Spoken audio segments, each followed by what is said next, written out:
Yes then YouTube, the 4-2-3-1, the absolute bread and butter of FIFA formations has been for many a year.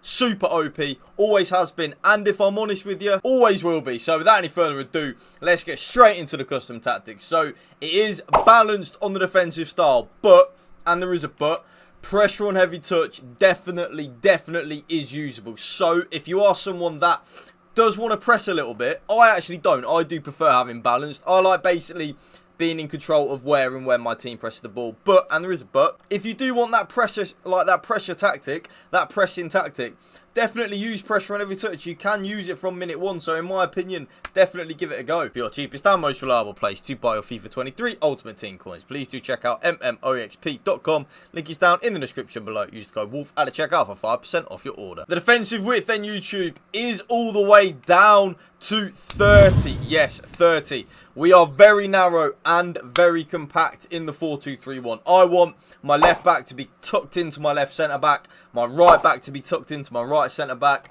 my two CDMs not too far away from my centre backs. Basically, the way I look at it is YouTube, when your team is more compact and harder to break down, it's a bit of a no-brainer really in my opinion. It's just an absolute no-brainer. You're harder to break down. I don't know why you wouldn't use it. But, and there is a but, if you find 30 a little too narrow, definitely give 40 a go. You know, like I always like 40, always have done and probably always will. But at this moment in time, I'm really getting on with the 30 depth. I really am enjoying it. So if I'm enjoying it, I might as well use it, right? The defensive depth YouTube is all the way up to 60. Yes, 60. Now, in the 4-2-3-1, it is very similar to the 4-2-2-2 in terms of how it defends when we don't have the ball. The fact that we do have the two CDMs there, so they're actual CDMs, rather than being midfielders in the 4-3-2-1, the 4-4-2 where they're central midfielders, the 4-1-2-1-2 narrow where the central midfielders, the 5-4-1 where the central midfielders, 5-2-1-2, blah blah blah. You get what I'm saying. Rather than them actually being central midfielders, they are CDMs, which means you are way harder to break down. So you can afford to have that little bit of a higher depth because you've got the defensive security of having the two CDMs. So, in my opinion, it's an absolute no-brainer to have your defensive line a little bit pushed up further than it would normally be. But if you are someone that really does struggle defensively, lower it down from 60 to 55. 55, I've noticed, is like that really happy medium G-spot kind of vibe. Like, you're not too high, but you're not sitting back parking the bus either. You're in like that really good spot. So, if you struggle defensively, definitely give 55 depth a go. But if you're someone like me where you're quite a competent defender, obviously I'm a little bit better than a competent defender, but if you are someone that really doesn't struggle too much with the defensive side of the game, balance, 30 width and 60 depth is the way to go for you. Now, on the offense, of course, your absolute bread and butter, like the 4-2-3-1 formation, is the balanced and direct passing. But, and there is a but, if you are an old gem, it's been like this now for a couple of weeks, long ball and balanced is probably the way to go. I don't know what's happened on old gen. By the way, if any of you are going to ask me in the comment section, you can anyway, because I do reply to every single comment. But old gen is PS4/Xbox One.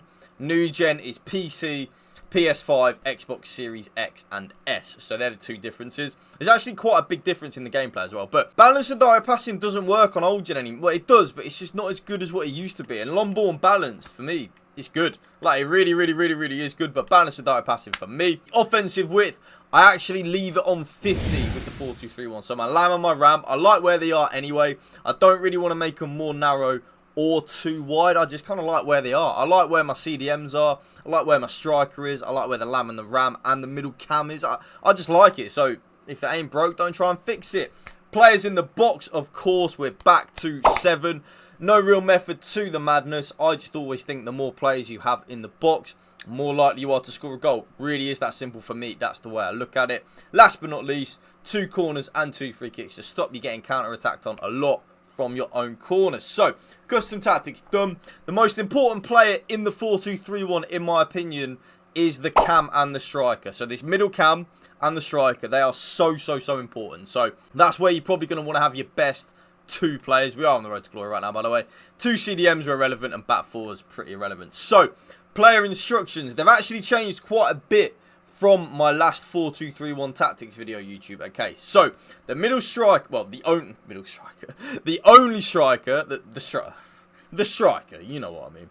He is on stay central and getting behind. So, stay central is an absolute must. I don't want the striker venturing anywhere really other than the width of the goalpost. So, like what it says on the tin, stay in central areas of the pitch. That's what I want my striker to do. And the getting behind is actually like, even though they'll obviously make the runs in behind, you don't have to play the ball to the striker. So, my right card will run in behind, obviously, because I've got him on getting behind, and with LB and L1 passes anyway. Even if I then don't want to pass him the ball, think of the space that then creates in that middle of the pitch for my cam and my lam and my ram, and also my CDMs to then operate. My Messi team of the season, is going to then be in a shit ton of space.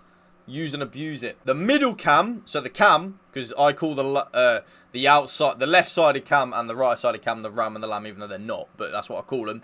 The cam, he is then on stay forward and get into the box for cross. Get into the box for cross is very, very, very important in the 4-2-3-1. The 4-2-3-1 isn't an easy formation to attack with. Like, it does take a little bit of getting used to.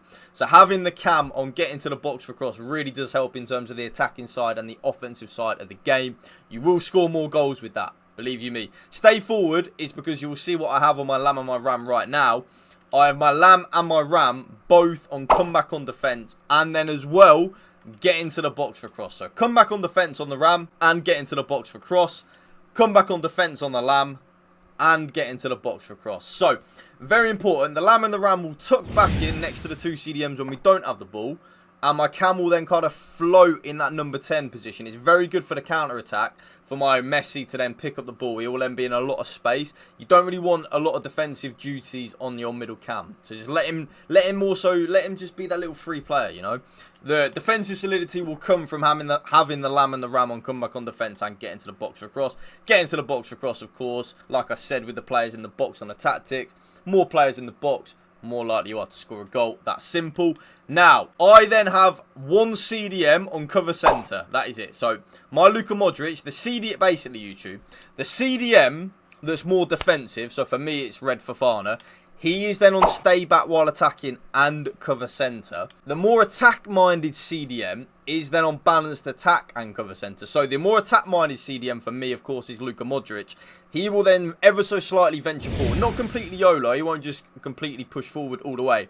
But he will push forward and help out in the attacking side of the game. Whereas the more defensive CDM, my Fofana, he will literally just sit there and be like a defensive shield for the back four. So the more defensive CDM, have that one on stay back while attacking and cover centre. The more attack-minded one, balanced attack and cover centre.